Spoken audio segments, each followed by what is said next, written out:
galera, vamos mais uma aula aqui do canal Professor Alisson Santos. Hoje vamos falar sobre a escola neoclássica da economia. Quer você goste ou não dessa escola neoclássica, até porque ela está ligada ao que nós chamamos de neoliberalismo, que não é a mesma coisa, nós vamos diferenciar durante a aula. Neoliberalismo é diferente de escola neoclássica, mas estão intimamente ligados esses dois conceitos. Mas você gostando ou não, é uma escola importante a ser estudada.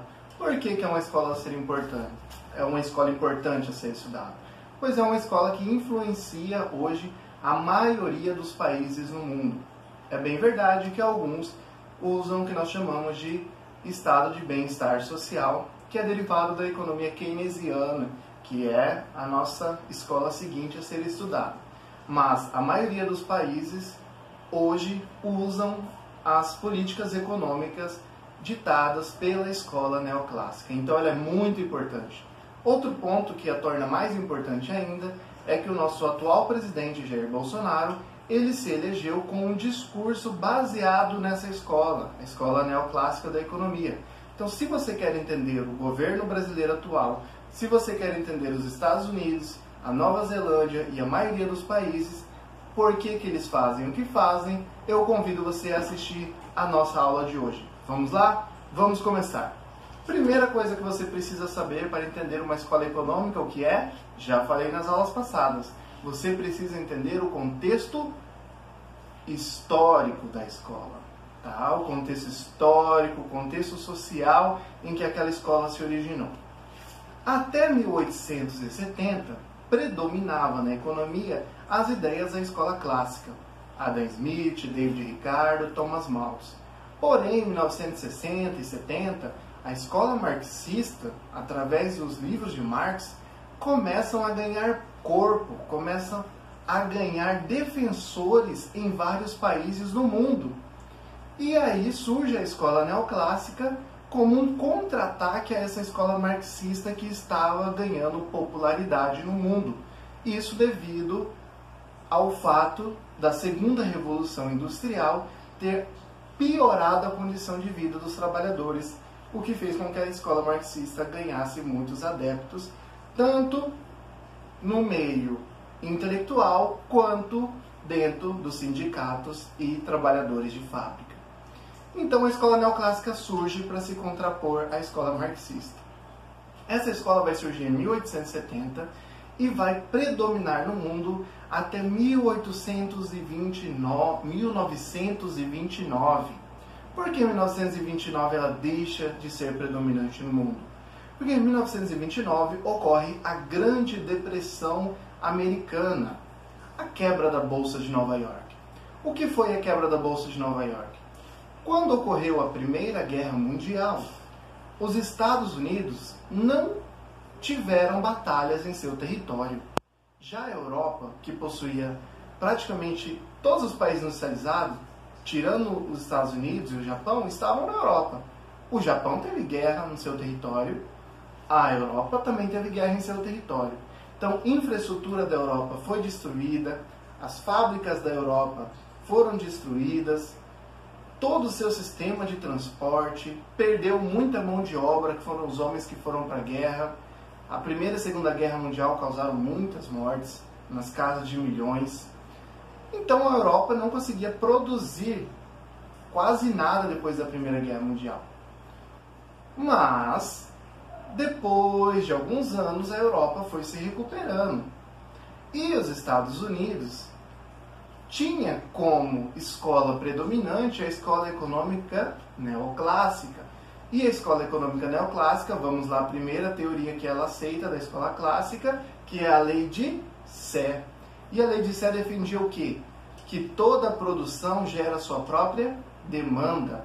Ora, pensa comigo, aluno.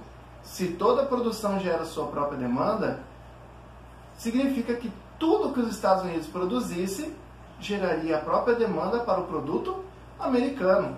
Então não havia possibilidade de crise por superprodução. Ou seja, não tinha como os Estados Unidos produzir mais do que eles poderiam vender, porque eles eram adeptos da lei de Sé, e a lei de Sé não prevê superprodução. Só que vamos pensar aqui, e foi o que aconteceu na história. Os Estados Unidos eram adeptos dessa teoria. Produziam, e a Europa estava se recuperando. De repente, a Europa começou a produzir o que ela importava dos Estados Unidos. Opa! E agora? Agora os Estados Unidos perdeu boa parte do seu mercado consumidor. E isso os Estados Unidos só percebeu de uma hora para outra, porque eles também não tinham um planejamento central, o que a gente chamaria hoje de macroeconomia. A macroeconomia, nós podemos dizer que ela surge com Keynes na década de 30. Então, na década de 20 do século passado, não existia macroeconomia, não existia acompanhamento da economia pelo governo. Isso para eles era coisa de comunista, coisa de socialista. Então, eles não acompanhavam como a economia estava em ano a ano, naquele momento.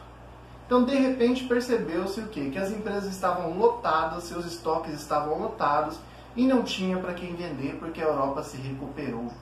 Ora, foi ali um momento complicado para a teoria da lei de Sé, pois naquele momento os Estados Unidos entravam em crise financeira e do mercado de bens e serviços exatamente por superprodução. E o que é superprodução? Quando se produz mais do que você tem demanda para aquele produto. E aí os Estados Unidos entram em crise e da década de 30 até a década de 70 irá predominar nas políticas econômicas as teorias desenvolvidas por John Maynard Keynes. Então, as teorias de Keynes vão predominar da década de 30 até a década de 70. Primeiramente, na década de 30 e 40, recuperando a economia americana e europeia, e na década de 50, 60 e 70, vai ser considerado a época de ouro do capitalismo, ou as 3 décadas de ouro do capitalismo, onde a teoria keynesiana, através da teoria do bem-estar social, vai fazer as economias crescerem e se desenvolverem, ou seja, foi uma época de avanço para os trabalhadores, foi uma época de prosperidade, não somente para as empresas, mas para a população em geral. Na década de 80, com Ronald Reagan e Margaret Thatcher, a teoria neoclássica volta a predominar no mundo e a influenciar nas políticas econômicas. E da década de 80, ela é predominante até os dias atuais. Bom, já falamos que ela é influenciada pela escola clássica da economia, com algumas diferenças, e já falamos aqui também que ela é adepta da lei de Sé, que toda oferta gera sua própria demanda. Mas vamos falar um pouquinho mais sobre essa escola.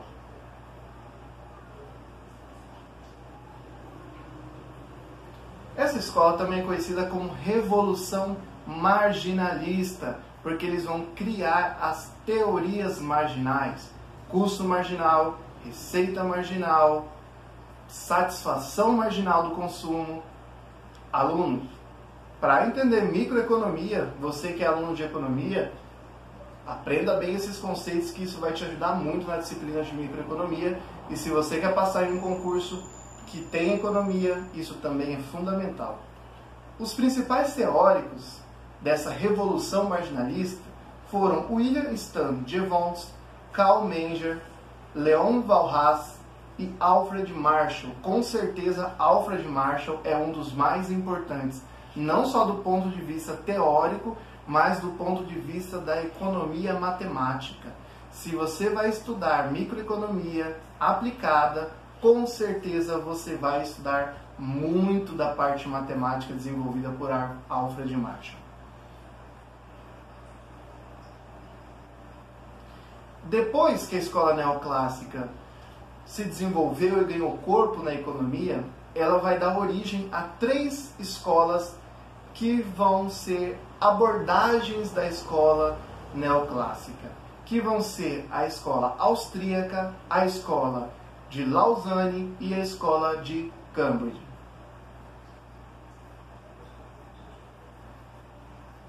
Primeira coisa que nós temos que ter em mente aqui, que a escola neoclássica, ela abandona o que nós chamamos de economia política, ou seja, ela não discute mais as questões de classes. Até porque a escola neoclássica não divide a sociedade em classes. Vamos lembrar que os clássicos e os marxistas, assim como os fisiocratas e mercantilistas, definiam a sociedade em classes. E aí eles estudavam a interação entre essas classes, como os marxistas faziam entre proletários e burgueses, que Marx estudou exaustivamente em seus 2 livros, que nós já falamos aqui, que é o Manifesto Comunista e O Capital. Se você quer aprender teoria marxista, você tem que estudar esses 2 livros. Os neoclássicos, eles não estudam essa questão da divisão de classe. Eles consideram que a economia é dividida em 3 agentes: famílias, que consomem e poupam, empresas, que investem e poupam, e governo, que poupa e realiza gastos. E dependendo a teoria matemática que você for usar, baseada na teoria neoclássica, você vai ter também a questão do setor externo, que nada mais é do que famílias, empresas e governos fora do seu país. Aí é só uma questão de divisão geográfica. Bom, eles abandonam também, aí aqui uma outra diferença da teoria da escola neoclássica para a escola clássica. Se você for perguntado numa prova, num concurso, quais as diferenças entre a escola clássica e neoclássica, a primeira é que a escola clássica divide a sociedade em classes, e a escola neoclássica não divide a sociedade em classes. Segunda diferença, que a escola clássica defendia a teoria do valor-trabalho, que significa que todo o custo de produção pode ser mensurado em horas de trabalho humano. A escola neoclássica abandona a teoria do valor-trabalho. Ela vai explicar o valor dos produtos através da oferta e da demanda e através das questões marginais. Custo marginal, receita marginal, lucro marginal e a questão da satisfação que um produto causa em um consumidor.